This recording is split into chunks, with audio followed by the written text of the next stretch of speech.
So you might have read the title of this video and been like, what the heck does being a woman have to do with productivity? Isn't it the same for everyone? And in many ways, yes, but there is one way, something that I actually didn't learn until a few years ago, that is different and can make a big impact. So that's what I'm going to talk about today.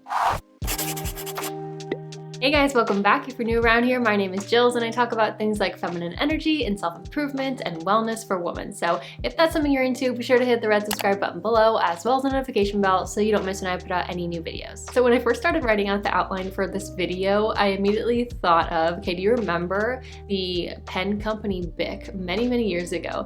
They came out with a pen called Bic for Her. So pens made for a woman, and it was totally unreasonable, unnecessary, and just kind of silly. And they're unavailable now because they discontinued them, but I did find the Amazon listing for it and I'm gonna link it in the description box below. I highly recommend you go check it out. It is so funny to go read the reviews and the questions. It's hilarious. But anyways, I feel like people might automatically have similar thoughts when it comes to productivity for her, kind of like what I'm gonna talk about in this video. But I promise you that there is some relevant information here and it's not just silly. So let's chat about productivity and an important piece that a lot of women might be missing. So here's the deal. As women, we have different hormones and a different hormone cycle than men. And this is really important and impactful and can really affect a lot, including how effective and productive we are in our life at certain times in that cycle. Men have a 24-hour hormone cycle, so their hormones are the same every single day. And so things like routine and structure and consistency, that tends to work really well with their bodies and with their hormones. But women are different. We have about a 28-day-ish hormone cycle. And so our hormones are basically different every single day. So we can learn to be more productive, but more specifically, how to work with more ease and flow if we understand our bodies better, honor its natural ebbs and flows, and honor its different strengths during different times of the month. So just to be clear, it's not that we can't do things during certain times of the month. It's not like we're going to be incapable or ineffective. After all, we are smart and powerful women. But it's that we have certain strengths during different phases of our cycle. And if we choose to utilize that, then we can get so much more done. It can be so much easier for us and it comes so much more naturally to us. And it's oftentimes a lot more enjoyable too. So this all goes back to cycle syncing principles. And I have a few videos on the topic already. I'll link one up here. And there's also an amazing book called In the Flow by Alyssa Beatty, which I highly recommend you check out. It's an incredible book. She's an expert on this topic and I'll link it below. So basically, as women, we can become more productive by syncing our work or the things that we have to get done to our cycle as best we can. And I know that that's not always doable, but even just making small little changes can really make a big impact and help us immensely. Once you start understanding the different phases of your cycle and get more in touch with your body, you'll start to realize the power this has and how much it can benefit your life. So before I dive in, you have to understand the 4 different phases of a woman's menstrual cycle and just like very high level how it works so you can understand what I'm talking about in this video. And I know a lot of women might resist this. They're not here for a science lesson and I get it, but it literally takes 15-30 seconds to learn. And if you already know this information, then you can just skip on over to the next section. So our 28-ish day hormone cycle breaks down into 4 different phases. So the first phase is the menstrual phase. This is when we are bleeding. We already know this one. This is when all of our hormones are relatively low. When our period ends, we move into the follicular phase, which is that chunk of time between our period and ovulation.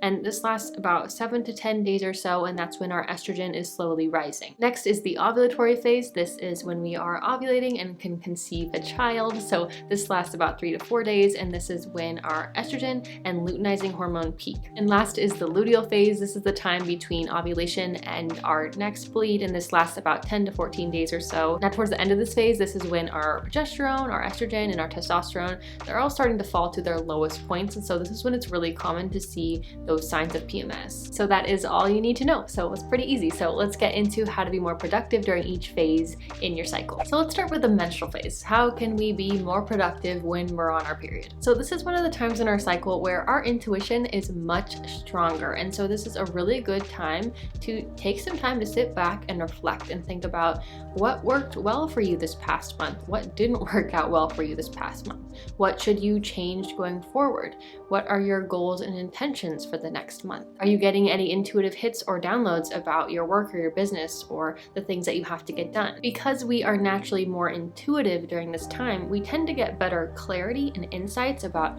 our work or our tasks or whatever if we just take some time to go inward for a little bit and reflect. So this is the one phase that might not be as outwardly productive, but those inward reflections and those inward light bulb moments, those will greatly benefit you down the line when it comes to being productive and being successful and achieving what it is that you want. So if you can, it's ideal to take things a little bit slower during this phase and not push yourself so much, and just let your body and your mind restore. Life is a marathon, not a sprint.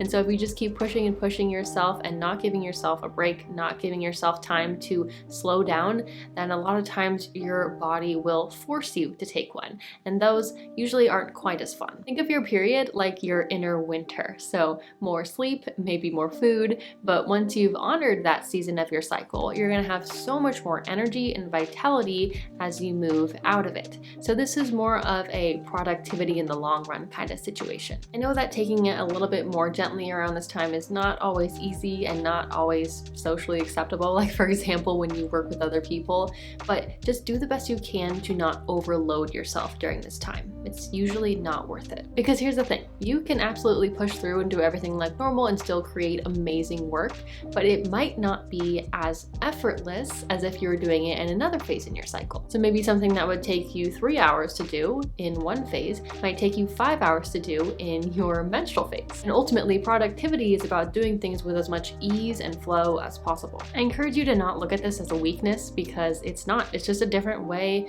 of doing things and seeing things, just a different perspective. And your intuition and your insights, that is your strength right now. So utilize it. So once your period ends and you head into the follicular phase, this is when you're really going to start feeling like yourself again. You're going to have so much more energy and drive, and so you can really start utilizing that. So this is the phase when we are usually the most creative. So any work related to creativity will just come much more naturally to us during this time. So if you need to do creative tasks, this is the time to do it. This is also the time to try new things, start new projects, put yourself into new situations or new experiences, because we're going to be a lot more open to this stuff during this time in our cycle. And for a lot of women, trying new things during this time can feel really rewarding and really exciting. So if that's relevant to your work or the tasks that you have to do, then put that energy to use. This phase is also a fabulous time for heavy planning, dreaming, strategizing, brainstorming. Your ideas will be flowing, your energy will be higher. This will come so much more naturally to us. It's not going to be like pulling teeth for ideas. It's just going to flow. For example, let's use my YouTube channel. So this is a really good time in my cycle to think about new video topics and start writing notes for those, because during this time, this is when the ideas are just flowing for me. And because it comes so much more natural for me, I quickly get into that flow state. I enjoy my work a lot more. I feel so much more accomplished. I get more done in a shorter amount of time. Basically, it's just easy for me during this phase. I love this phase. It's one of my favorites. Next is the ovulatory phase, and this is also one of my favorites. This and the follicular phase are my two favorite phases because we have so much energy. But specifically, the ovulatory phase is best for tasks relating to communication and social skills. Our communication and social skills are at their highest points in this time in our cycle, so it would be a shame not to utilize it. So if you have to go to networking events, if you have to hold an important meeting or give an important speech or host an important event, this is the ideal time to do it. As a woman, we are the most outwardly magnetic during this time, just naturally. And our skin is clearer and we are giving off pheromones that subconsciously communicate that we are in our fertile window. And so while this doesn't necessarily make us more productive, it can make it so people see us in a better light. They'll see us as more vibrant and full of life. And this can really help us in certain situations. These communication skills can also be really helpful when it comes to writing. So if you have a lot of tasks that you have to do that involve a lot of heavy writing, this is a great time to do it. It's gonna come natural to us. We're gonna be in that flow state much quicker. We'll likely be able to word things in the right way and whatnot. But definitely take advantage of your magnetism and your communication skills during this time. So lastly is the luteal phase, and this is the longest phase out of all of them, but just to clarify, it's not like when you move from the ovulatory to the luteal phase that everything just changes. It's just all of a sudden dramatic change. Think of it more like a gentle flow of water changing direction. So because your luteal phase is around 2 weeks long, that first week you still tend to have pretty good energy and kind of still are riding that high from the ovulatory phase, but that second week, that's when things start to usually feel a little bit different. So during this phase, creativity and really strong communication might not come as easy, but the things that we do excel at are honing in on the details, getting organized, wrapping things up, tying up loose ends. We tend to have a much more analytical, detail-oriented approach, and this can really help us with certain tasks. This is also a really good time to make time for those more boring admin tasks that we don't particularly enjoy, but we have to do, because this is when we're in the energy of like getting things done, decluttering our workspace. Put more energy into those behind the scene tasks that need to be done to keep things running smoothly. Sometimes I like to think about this phase, especially as I get closer to my period, as like my inner assistant, fine-tuning things, taking care of the details, etc. It's natural as we get closer and closer to our period that we instinctually want to retreat more and turn inward more. So if we have the ability to organize our tasks and our to-dos to honor this, it can be really helpful. So again, I know it's not always super easy to organize all your tasks around your cycle, and sometimes it might not even be ideal depending on what you have going on in your life.